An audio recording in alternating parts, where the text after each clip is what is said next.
So mga ka-idol, for today's video, actually papunta ko na Maynila kaso na-delay yung flight natin.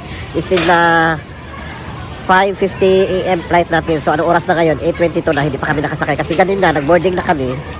Tapos pinababa kami kasi may nakita silang something sa aircraft. Daming mga pulis at SWAT doon. Binababa kami lahat ng mga pasahero. So until now, dito pa tayo sa airport, hindi pa tayo nakasakay. Delayed na tayo, late na tayo sa mga appointment at saka training natin doon sa Maynila. Pero at least, nakababa tayo habang hindi pa lumilipad yung eroplano. So ayan, dito pa tayo nagpalimot-limot sa airport. Nagagalit na yung mga pasahero doon kasi anong oras na ang iba may mga appointment sa embassy, ang iba may mga training seminars. So ayan, hindi natin makontrol kasi hindi naman sinasadya. Tapos may Chowking, Lolo Pinoy Lechon, Macau Imperial Tea, Shakey's, tapos W.H. Smith, Lineso. Tapos sobrang linis dito mga ka-idol, tapos sobrang siyang laki.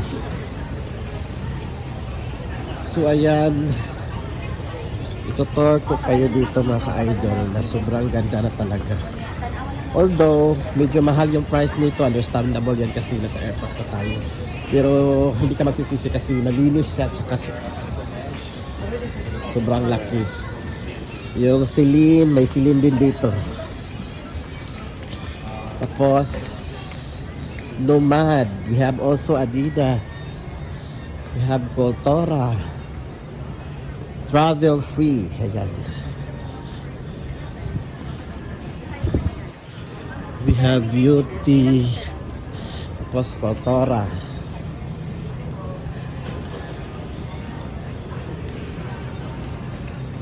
So may makikita ka ditong mga mamahaling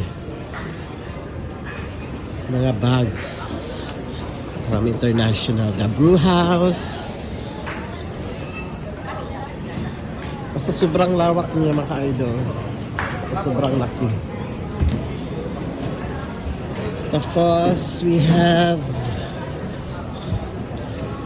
the Travel Free, Venge, Rocks, Island Souvenirs. So may Crocs din dito. We have Sunglass Gallery. We have yan yung Beans, daming tinda dito sa Beans.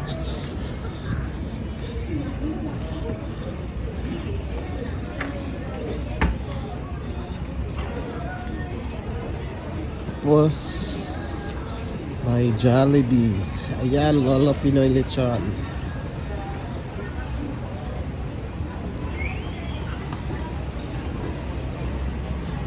So Jollibee. Sa daming tindahan dito sa loob mga ka-idol. Sobrang lawak niya. Dami ka talagang pagpipilian. The Digital Walker. The Pod Avenue. Kusina Sugbo, ayan.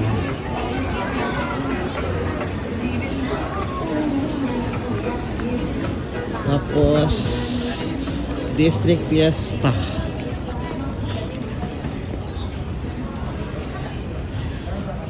Beauty Bar, ayan, Beauty Bar. Ayan, District Fiesta mga ka-idol.